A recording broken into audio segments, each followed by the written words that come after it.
Mesdames et messieurs, ravi de vous retrouver, une nouvelle édition de Direct pour ce mercredi 25 janvier 2017.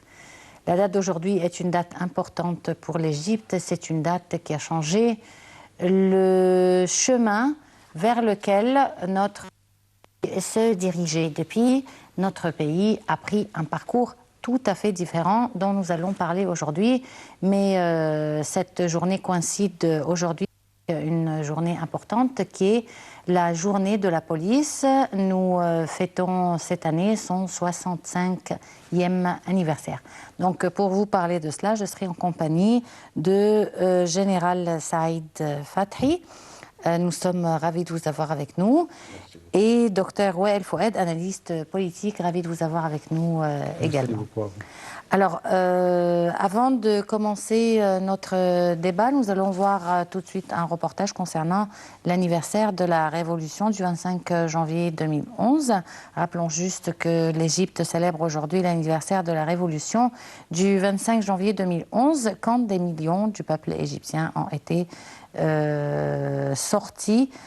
sont sortis plutôt dans tous les gouvernorats du pays sous le slogan « Liberté, dignité et justice sociale ». L'Égypte célèbre chaque 25 janvier également la fête de la police. Et plus de détails concernant ces deux célébrations importantes dans ce reportage. 25 janvier 2011, début de la révolution de 2011 en Égypte. Les Égyptiens avaient commencé à descendre dans les rues des différents gouvernorats du pays pour demander liberté, dignité et justice sociale. En ce jour glorieux, on commémore avec respect et gratitude les fils de cette nation qui ont sacrifié leur âme et leur sang pour nous donner la vie et restituer à l'Égypte son rang et sa force. Les Égyptiens étaient descendus dans les 4 coins du pays pour renverser un régime dévié de la bonne route, oublier la mérite de son peuple et ignorer ses intérêts. Ce sont les martyrs qui ont tracé les lignes de cette révolution glorieuse et c'est grâce à eux qu'on célèbre l'anniversaire. La révolution du 25 restera toujours un point tournant dans l'histoire du peuple égyptien qui a choisi la liberté, la justice sociale et la dignité. Elle restera témoin de la grandeur d'un peuple qui enseigne le monde depuis des milliers d'années. Le 25 janvier de chaque année, l'Égypte célèbre également la fête de la police. Cette occasion commémore l'anniversaire du massacre d'Ismaïlia en 1952, qui a causé la mort de 50 policiers égyptiens et la blessure de 80 autres sous les mains de l'occupation britannique. Le président Abdel Fattah el-Sisi jour à honorer les familles des martyrs de la police qui ont trouvé la mort en accomplissant leur devoir national.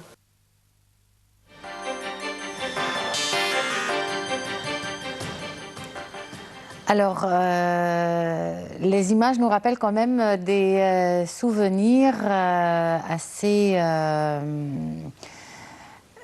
où on a vraiment un mélange d'émotions de ces quelques jours du mois de janvier 2020, le 25 janvier 2011.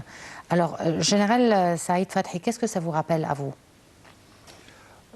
Bien sûr, c'était un jour glorieux que le peuple égyptien a essayé de sa part, bien sûr, de changer sa vie. Comme nous le savions nous tous, le peuple a beaucoup souffert. Mais en souffrant, quand on trouve quelques gens responsables qui tiennent la main de ce peuple, le peuple égyptien vraiment est un peuple magnifique. Nous pourrions nous tous le considérer comme un peuple complètement différent à tous les différents autres pays. Vraiment, c'est la vérité.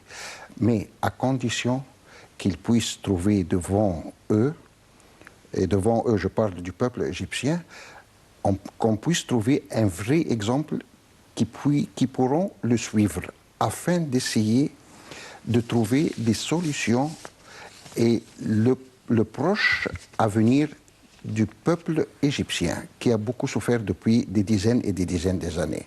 C'est pour cette raison, je crois que c'est mon point de vue personnel, qu'il y avait quelques mois à l'avance du début du 25 janvier 2011, vraiment, nous tous, nous avions bien constaté qu'il y aura un changement dans le pays en général. Et autant que responsable, j'étais dans mon boulot pendant cette période-là. Nous avons écrit, présenté des rapports en disant à notre ancien président, vraiment, M. Moubarak, que nous devions nous tous le respecter. Nous avions dit qu'il y aura quelque chose très prochainement. Quelque chose, c'est-à-dire un soulèvement. Quelque chose. Qu'est-ce que vous entendez par quelque chose? Un soulèvement, une manifestation? Il doit y avoir un changement. Pourquoi? Le peuple égyptien a beaucoup souffert. Il a eu beaucoup de promesses, mais malheureusement, aucune de ces promesses a pu être en face de ce peuple-là. Malheureusement, ils n'ont pas trouvé quelque chose de bien pendant cette période. C'est pour cette raison que le peuple a été obligé, ou bien sûr par une certaine conscience qui a été prise, d'essayer d'avoir un petit changement pour avoir un peu de bénéfices et quelque chose de bien pour ce pauvre peuple qui a beaucoup souffert. Donc, dans vos rapports à l'ancien président, vous demandiez quelque chose de positif pour le peuple égyptien. Exactement, fin novembre, exactement 2010. Comme quoi, par exemple? Nous avons dit que, voilà, le peuple est en train de souffrir depuis des dizaines d'années. Il faut prendre quelques mesures de sécurité. Il faut qu'il aille un changement. Nous avions présenté, par exemple, quelque chose en disant, voilà, nous avions pas mal de terrain. La plupart de notre superficie est un désert. Nous avons à peu près 93% de notre pays essayé de partager cette parcelle de terrain-là aux jeunes gens qui sont toujours au chômage, qui n'arrivent pas à trouver quelque travail, essayer de leur fournir chacun, par exemple, 5 faidons, par exemple, une petite maison, mais à condition qu'on leur puisse fournir leurs besoins. Qu'est-ce que c'est leurs besoins? L'eau et l'électricité, pas plus que ça. Essayer de trouver des solutions, essayer d'inventer quelque chose pour ces pauvres jeunes gens. Et comme nous avions tous constaté, la plupart des gens qui sont, bien sûr, un peu plus de 30 millions de personnes égyptiennes étaient dans les rues. Mais quelle est la plupart de ces gens-là? C'était bien sûr les jeunes. Les jeunes qui ne trouvent pas actuellement à faire quelque chose. Jusqu'à présent, ça commence un petit peu à changer la situation, mais j'espère que très prochainement, il y aura un très grand changement avec notre grand héros, le président Sissi. Bien sûr, il a complètement changé. Nous avions bien sûr, nous le trouvons nous tous actuellement, comment nous sommes bien respectés parmi les différents grands pays du monde. L'Égypte est un des grands pays, je ne dis pas dans le Moyen-Orient, dans l'Afrique, mais dans le monde entier. Vraiment, c'est un pays bien respecté par tout le monde, mais il faut qu'on puisse travailler un petit peu, aider notre président. Bon, on va retourner à ces points, surtout au statut de l'Égypte dans le monde, avant et après la Révolution, mais je voudrais demander à Dr Wael Foued, qu'est-ce que ça vous rappelle à vous? Ça me rappelle en tant que jeune à cette année-là, en 2010, j'ai été plus jeune, un changement dans la vision même de la vie, un tournant. On n'accepte plus que l'Égypte soit héritée par M. Gamal, et un changement dans la direction même, ou bien dans le chemin de la vie des Égyptiens. Oui, en cette année, on a eu plusieurs remarques importantes. 7% de pourcentage pour l'économie, c'est bon, mais ça n'a pas été bien distribué sur toute l'Égypte. Donc beaucoup de gens ont beaucoup souffert. Mais en évaluant le dossier même du Parlement, on trouve que 99,9% c'est le pourcentage de la réussite de toutes les personnes, de tous les éléments, de tous les membres là-bas. Ce qui n'a pas d'opposition. Donc Ahmed Aïz a joué un rôle important pour faire taire toutes ces voix. Ce qui n'est pas bon, ce qui n'est pas... Là, vous parlez des élections? Oui, les élections du Parlement. Donc, ces deux côtés ne sont pas acceptables l'un avec l'autre. Et on a eu besoin de quelque chose de nouveau, même les programmes avant 2011, pardon. Au mois de décembre, on a fait un appel à M. Gamal Moubarak pour dire est-ce que vous allez bientôt devenir le président de l'Égypte. Il dit non, mais ce n'est pas mon avis, ce n'est pas ma volonté. C'est seulement ce sont des rumeurs. Très bien. Passant après les programmes, on déclaré qu'il y a une certaine révolution dans le peuple, dans les rues. Et au sein du peuple, il y a une certaine demande de ne pas accepter ou bien de refuser catégoriquement cette idée de Gamal Moubarak, président de l'Égypte. Et donc, il y a des choses qui ont préparé cet événement de 25 janvier. D'habitude, l'Égypte ne se révolte pas au cours du mois de janvier. Mais à cause du froid? Oui, c'est peut-être. Mais on préfère 30 juin, on préfère 23 juillet, et c'est le moment pour aller et sortir et dire tout ce qu'on veut. Mais c'était une date importante pour la police égyptienne. En ce temps-là, la police a brûlé les lignes rouges et est devenue une force un peu menaçante du peuple, et non pas protectrice du peuple. Et c'est un signe aussi très important en ce temps-là. Donc, ce sont des souvenirs pour moi lorsque je descends le 25 janvier. On a eu aussi le 1er janvier la catastrophe de l'église d'Alexandrie. Et c'était pour moi une incitation pour descendre dans les rues. Et j'ai descendu moi-même, je n'ai pas eu peur, mais ce n'est pas assez grand en ce moment-là, mais c'est une descente pour dire que voilà, on refuse ou bien on condamne ce qui s'est passé. Avec le temps, moi-même j'ai changé et devenu comme jeune que voilà, j'ai trouvé que je pourrais respirer de l'air pur, que je sens que je suis un être humain digne de respect. Et avec le temps, avec 25 janvier, oui, on déclare que dignité, liberté et justice sociale.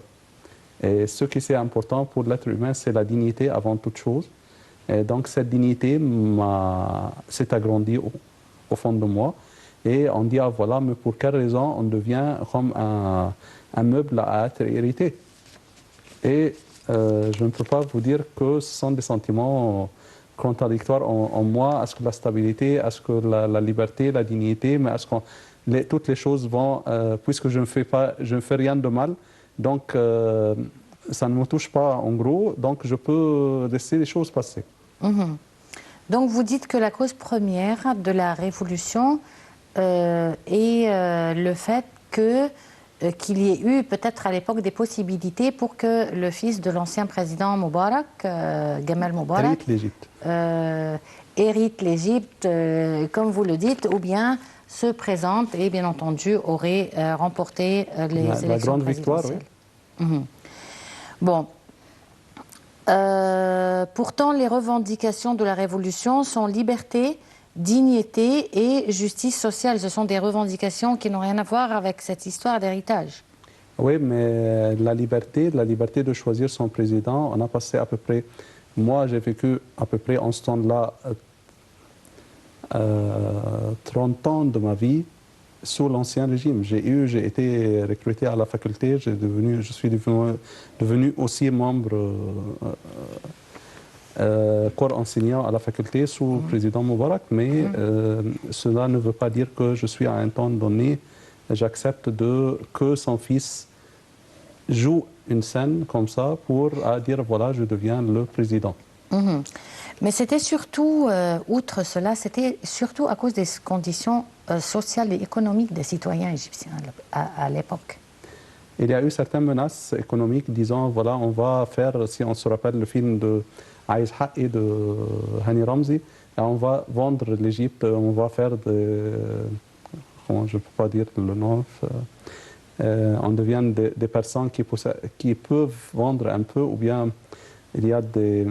Boutros-Ghali, en ce temps-là, a dit qu'on va donner à chacun des Égyptiens une somme d'argent, et que c'est comme on va vendre ou bien évaluer toutes notre propriété en vue d'évaluer la somme d'argent et comme on peut vendre notre partie ou bien ceci n'est pas bon aussi. Ils ont dit ça à l'époque? Ah oui. Ils ont dit ça? Oui, oui, oui. Oui. Et c'est une menace aussi parce que je peux vendre. Et si on décide de, voilà, ça ne me donne rien, donc je peux vendre, c'est comme quelque chose qui ne vaut rien.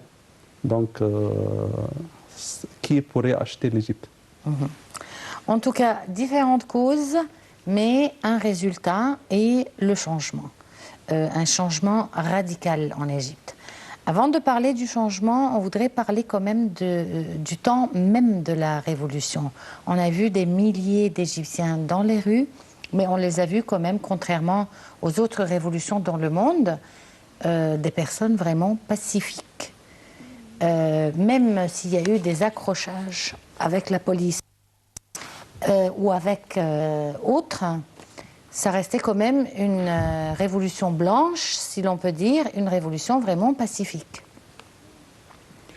Permettez-moi de vous dire, bien sûr, il y avait quelques fautes, vraiment. Quand on doit parler, il faut dire la vérité. Je vous le dis franchement que la police, à une certaine période, a utilisé un espèce de modèle un peu dur et sévère. La nature du peuple égyptien est contre ça complètement, vraiment. Mais c'est pour cette raison, il y a eu plusieurs raisons qui a essayé aussi d'enflammer ou de donner un peu d'avantage à ces jeunes gens d'essayer de s'exprimer pendant cette période-là. Au début, ce n'était pas exactement une révolution complète. Mais un peu plus tard, quand ils ont essayé d'arrêter le rôle de la police, et ils ont réussi à le faire 4 jours après le 25 exactement, le 25 janvier, ils ont réussi vraiment à le faire. C'était exactement, on peut dire, à partir du 28 ou le 29 exactement. C'est la vraie date du début de cette révolution. C'est pour cette raison qu'ils ont suivi le chemin et ils ont continué, en espérant bien sûr d'avoir un changement. Mais nous avions nous tous aperçu ce qui se passait un peu plus tard. Et on peut dire que les débuts ont commencé vraiment d'une manière juste et correcte. Mais un peu plus tard, quelques mois plus tard, nous le savions nous tous ce qui se passait. Je suis désolé de dire ça, mais c'est la vérité aussi. Les membres du FM ont réussi à voler et à capturer cette révolution pour leurs valeurs. Bien sûr, et nous avions passé une période un peu terrible, difficile, mais finalement, avec, comme notre collègue Dr Fouad vient de mentionner un peu plus tard, avec le 30 juin et le 3 juillet, ça a eu un vrai changement et un changement vraiment que nous espérions, nous tous, que c'est pour l'avenir de ce peuple égyptien. Permettez-moi d'ajouter quelque chose. Je peux vous assurer, à la fin de cette année, plus tard, au début de 2018, il y aura un très grand changement économique dans l'Égypte en général. Nous allions constater un peu plus tard, et nous espérons en même temps, mais je tiens à dire et à répéter plusieurs fois, il faut que le peuple égyptien, le vrai peuple égyptien, puisse donner une main un peu plus forte en aidant notre héros, le président, Abdel Fattah el-Sisi. Qu'est-ce que vous entendez par une main plus forte? C'est-à-dire travailler plus, travailler mieux, c'est ça. avoir des initiatives? Permettez-moi de vous dire quelque chose. Nous tous, nous avons des amis, des membres de notre famille, des collègues, des voisins, qui sont tous à l'étranger. Je peux vous assurer vraiment, ils sont parmi les gens qui sont comme les étoiles. Ils travaillent vraiment d'une manière correcte. Bien, si nous sommes capables, nous avons la capacité de travailler hors de notre pays de cette manière-là, et que tous les gens essayent de nous retirer vers eux afin qu'on puisse rester pour une période un peu plus dure, pour qu'on puisse leur donner, nous avions pas mal d'expérience dans des différents domaines. Pourquoi on n'essaye pas d'accomplir ça dans notre pays? C'est ça le problème. Moi, et vraiment, je suis désolé de dire ça, depuis quelques années, il y avait eu un pourcentage qui disait que le fonctionnaire égyptien ne travaille pas plus que 27 minutes par jour. C'est quelque chose d'incroyable. C'est quelque chose d'incroyable et inacceptable en même temps. Si on a le droit de travailler, il faut qu'on travaille, qu'on ait vraiment la confiance de faire le travail nécessaire.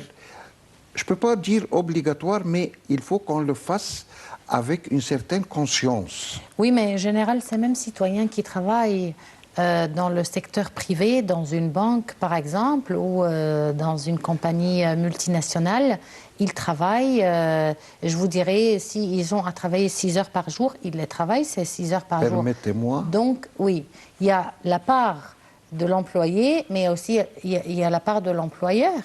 Permettez-moi de ne pas parler avec le secteur privé. Oui. Le secteur privé est hors de ce que je suis en train de dire. Pourquoi? Ils sont bien ordonnés. Ils ont un bon salaire. C'est pour cette raison qu'ils travaillent.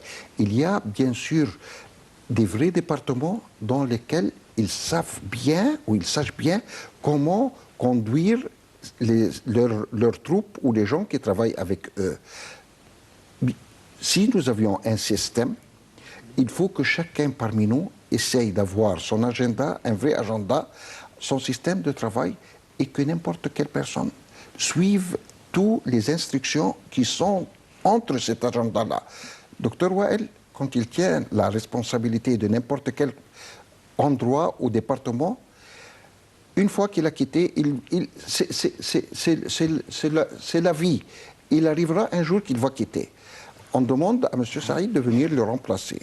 Pourquoi j'essaye de détruire ce que Dr Wael a commencé? C'est ça notre problème. Oui, général, mais c'est ce que Et en disant que c'est pharaonique. qui a... Ceci, c'est l'histoire pharaonique. Oui, c'est une histoire pharaonique. Oui, non, mais ça, c'est le système aussi général. Parce que je vous dis... Le système, le bon système et le vrai Moi, système... je ne comparais pas. Il faut que je dise que je dois continuer ce que Dr Wael a commencé à faire. Et puis, ou alors- autre part aussi, vous allez prendre ma place. Il faut que vous aussi, personnellement, vous continuez, bien sûr, avec une certaine croissance, à continuer ce que le Dr Ou Wael et alors, moi, le nous avions... système vous interdit de détruire le travail qui a déjà été fait. C'est ça. Donc, parce que tout à l'heure, je ne comparais pas le système du secteur privé au secteur public. Moi, je parlais du citoyen égyptien. Quand il se trouve dans un secteur privé ou quand il se trouve même à l'étranger, il accomplit parfaitement son travail. Pourquoi? À cause du système. C'est ça, c'est ce que je demande. Il faut qu'on ait un vrai système et qu'il n'y ait pas un changement. Avec tout le respect que je dois à tous les ministres qui sont dans leur travail, il faut que chacun doit suivre un agenda qui a été, ou un vrai système qui doit être préparé. N'importe quelle personnalité qui doit suivre son travail là, il faut qu'il continue sur le même chemin. Bon.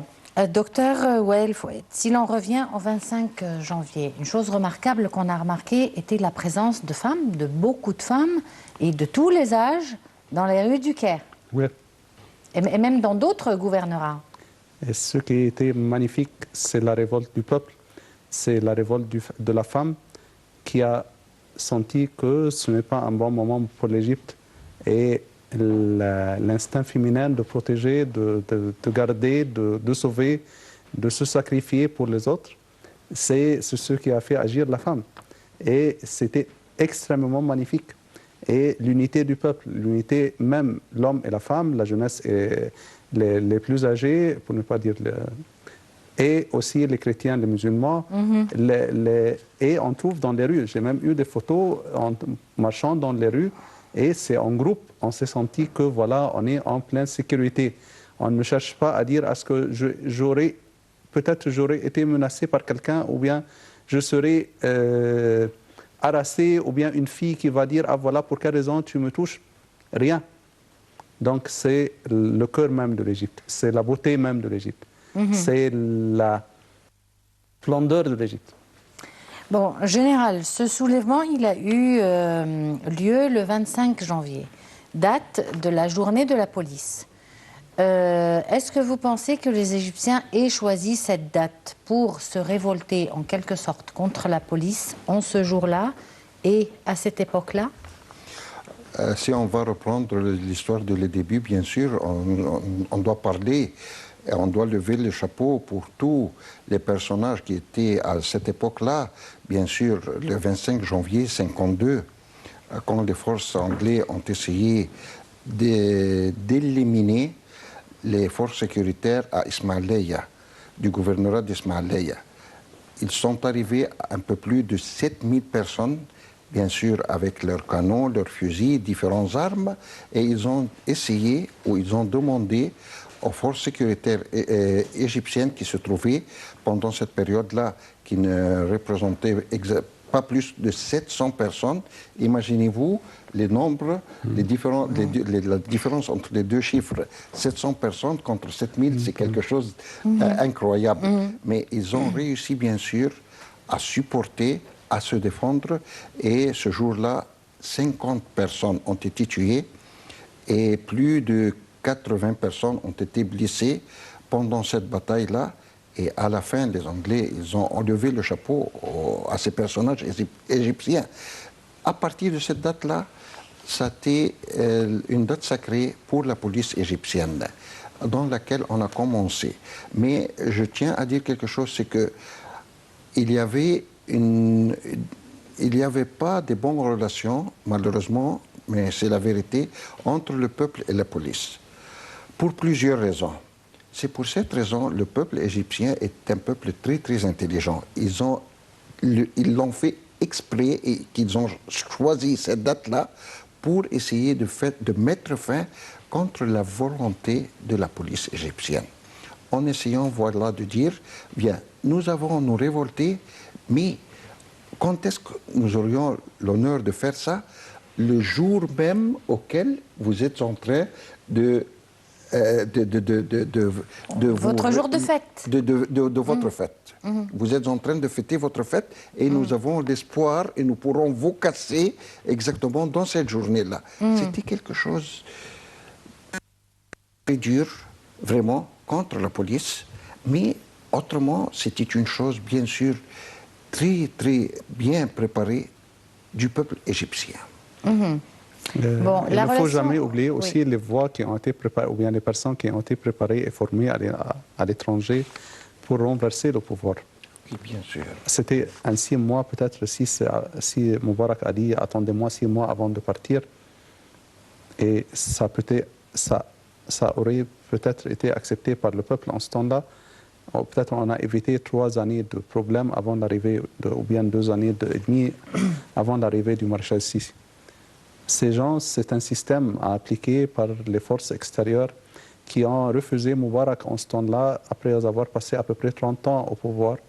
Et maintenant, c'est ce qui est appliqué aussi en Syrie et dans d'autres pays. Voilà les droits de l'homme. Vous ne voulez pas avoir une base militaire, donc on doit vous menacer. Et c'est Obama qui a décidé, allez maintenant, quitter le pouvoir, quitter maintenant, c'est maintenant. Et ça a été roulé. Il y a, oui, une volonté. Vous pensez que ce soit vraiment préparé ou bien c'est le hasard et la fureur des citoyens à l'époque? Par exemple, vous pensez que s'il n'y avait pas eu l'incident de l'Égypte, elle aurait quand même fait cette révolution? On a été sur le point de faire une révolution, mais peut-être ça n'aura pas été fait le 25 janvier. Oui, c'est nécessaire d'envoyer un message important pour la police. Vous avez dépassé les limites, vous devez vous respecter, vous devez reculer en arrière, vous devez respecter l'être humain, c'est tout cela. Mais ça a été avec ce qui s'est passé. Il y a une certaine, des éléments qui sont en collaboration, en combinaison pour travailler et pour donner la scène finale. Donc ça a été un peu aller en plus grande vitesse que ça pourrait être ici. Mais la relation avec la police, comment l'évaluez-vous aujourd'hui entre la police et le citoyen? Nous tous, nous constatons bien sûr qu'il y a un très grand changement. Mais je tiens à dire qu'il y a aussi vraiment, quand on parle, je vous le dis, on doit parler d'une manière claire. Il y a quelques petites bêtises, c'est pas tout le temps, qui est causée par quelques sous-officiers. C'est ça le problème.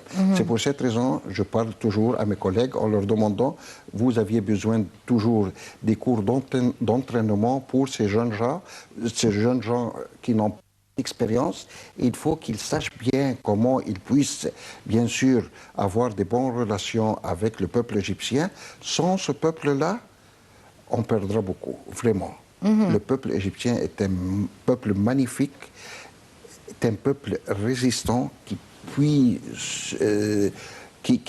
peut savoir ou recevoir beaucoup de dégâts, mais à condition que le lendemain soit un peu clair, qu'il ait une certaine confiance au futur. Mais à vrai dire, un point positif que nous remarquons, c'est que quand l'un des policiers, puisque dans tous les métiers, de toutes les manières, on ne peut pas trouver tous les gens parfaits à 100%. Oui. Ce n'est pas le cas des médecins, des avocats, des enseignants. C'est normal. C'est Oui. normal de trouver des gens qui ne font pas bien leur sûr. métier. Mais ce qui est vraiment remarquable maintenant, c'est que les policiers sont poursuivis en justice. Et c'est clair et net devant tout le monde quand l'un d'eux commet un crime ou quelque chose qui ne soit pas vraiment légal. Bon. En tout cas, nous souhaitons tout le bien à tous les policiers et nous les félicitons pour cette journée de la police avant de passer au printemps arabe. Alors, bien entendu, tout ça nous rappelle les incidents de l'époque.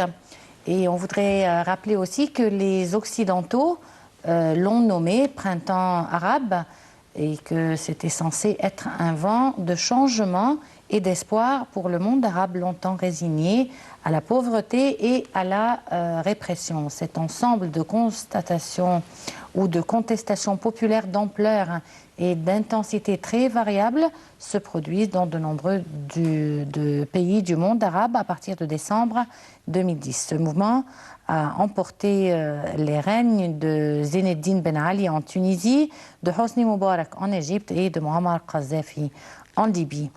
Mais 6 ans après, violence et effondrement social ont succédé aux promesses de 2011. La Syrie, notamment, vit le pire des scénarios. Le printemps arabe s'est manifestement soldé par un échec accélérateur du djihadisme dans tous les pays. La révolution cimente l'unité nationale. Ces révoltes pourraient mener à une redistribution des cartes dans une zone du monde avec des conséquences géopolitiques, sociales et économiques majeures à l'échelle mondiale, notamment à cause de l'industrie pétrolière très présente dans ces régions. C'est ce que dit l'Occident concernant notre printemps arabe. Donc nous allons voir tout de suite un reportage de Aya Al-Shel et Sarah Al-Maghrabi et tout de suite après, nous commentons ces déclarations de l'Occident. Le printemps arabe ou la révolte arabe a été déclenché par la protestation qui éclata dans la ville tunisienne de Sidi Bouzaïd après le suicide du jeune Mohamed Bouazizi, marchand ambulant de conditions précaires et misérables, le 17 décembre 2010. La révolution en Tunisie a conduit Zayn al-Abidine à quitter le pouvoir.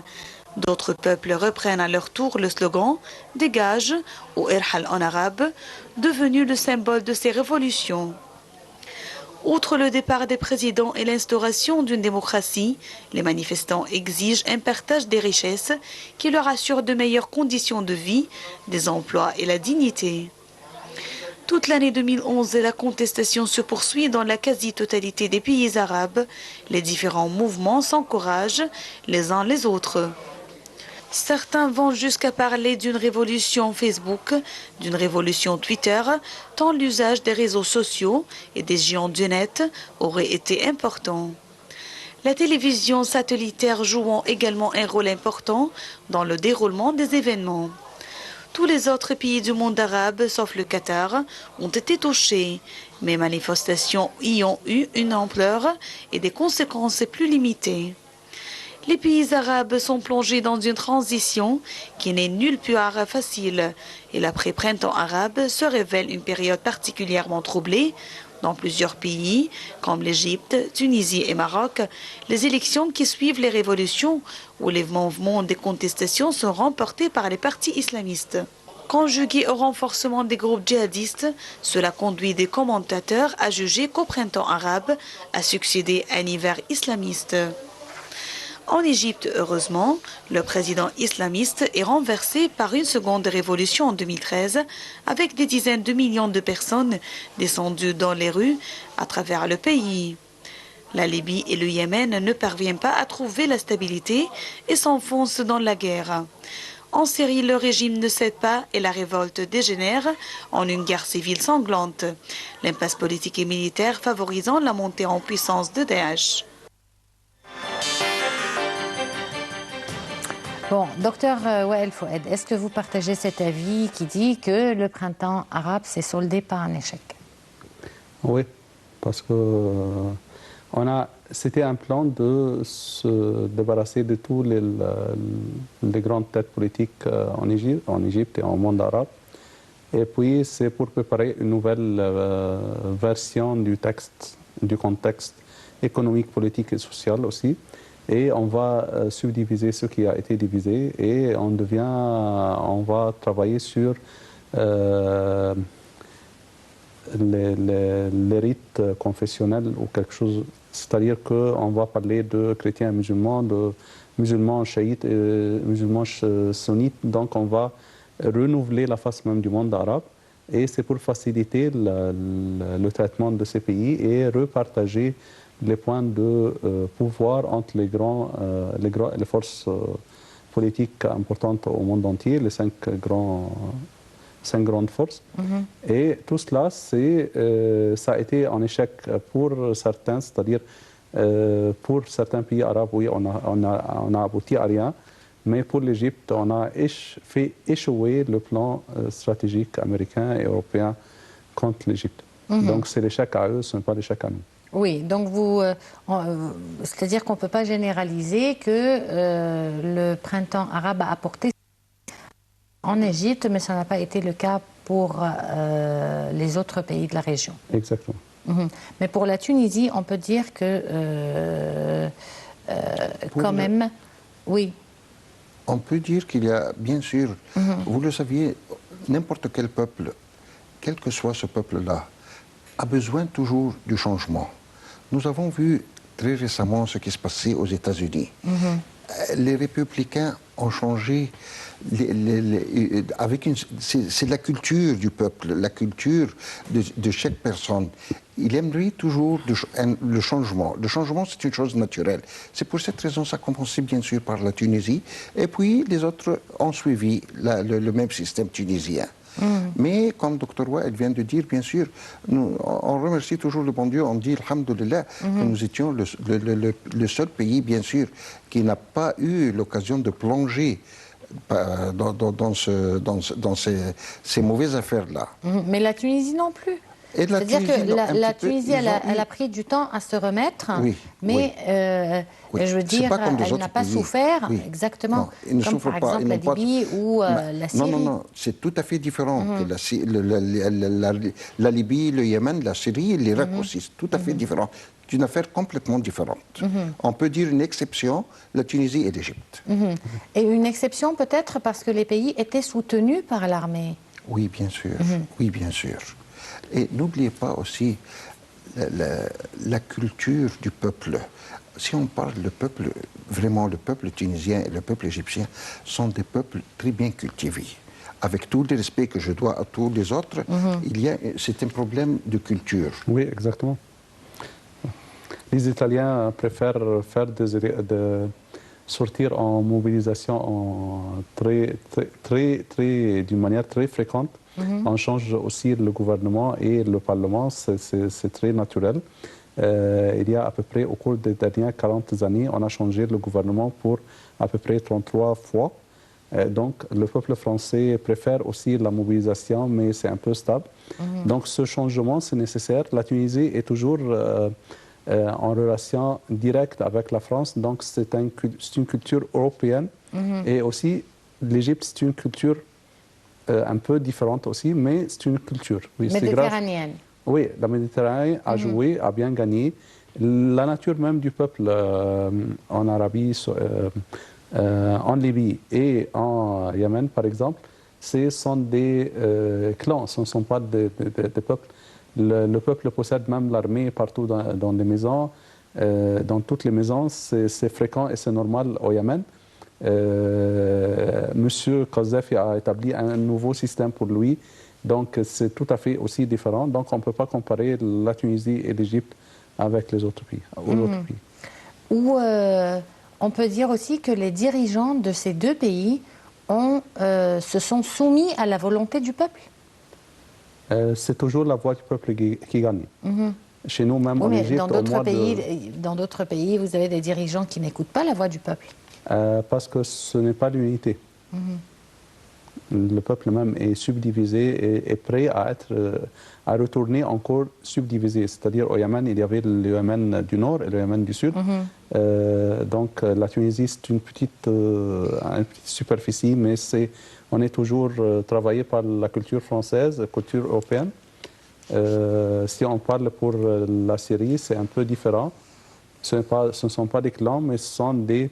il y a aussi les Alaouites et il y a les Sunnites, donc on est prêt à être divisé. Il y a eu des plans aussi pour les Kurdes en haut, et la Turquie est en train de travailler, les Iraniens sont en train de travailler. Chez nous, en Égypte, on n'est pas aussi travaillé que cela. Bon, si on retourne à l'Égypte, puisqu'il ne nous reste pas beaucoup de temps, l'objectif premier de cette révolution était d'amener le peuple à vivre d'une façon meilleure, d'une façon plus aisée, plus facile, si l'on peut dire. Beaucoup de réformes ont été prises en Égypte, surtout sur le plan économique, en vue de réaliser cela. On va voir tout de suite un reportage concernant l'Égypte et sa croissance économique. Et tout de suite après, on parlera des principaux projets, grands projets, qui ont été mis en place depuis 2011 jusqu'à aujourd'hui. Donc l'Égypte vise une croissance économique de 5% pour l'année fiscale 2017-2018, selon le ministère des Finances. Le mois dernier, le président Abdel Fattah al-Sisi avait déclaré que la situation économique difficile du pays s'améliorerait dans 6 mois, appelant la population et les investisseurs à aider le gouvernement dans sa lutte contre la hausse des prix. Aya Al-Shel et Salah Al-Mahrabi.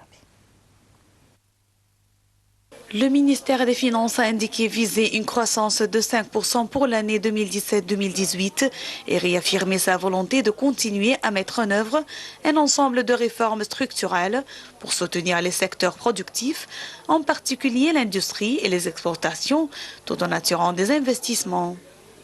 Il espère ainsi baisser le taux de chômage à 11% d'ici 2018 contre 12,6% au deuxième trimestre de l'année en cours.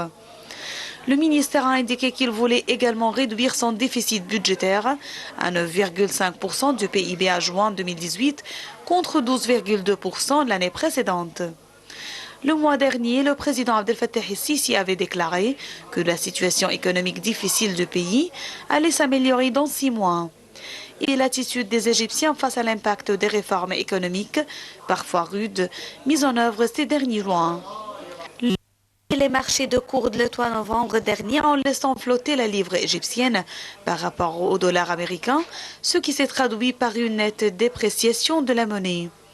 La situation précaire des finances publiques a contraint le gouvernement à engager des réformes économiques impopulaires, notamment la diminution des subventions à certains produits et services de première nécessité.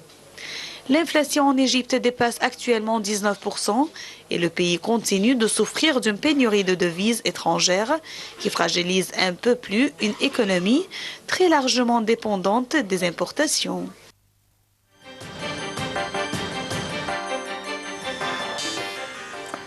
Donc, des prévisions assez optimistes pour l'année prochaine sur le plan économique, surtout avec les nouvelles découvertes pétrolières dont on parlait tout à l'heure.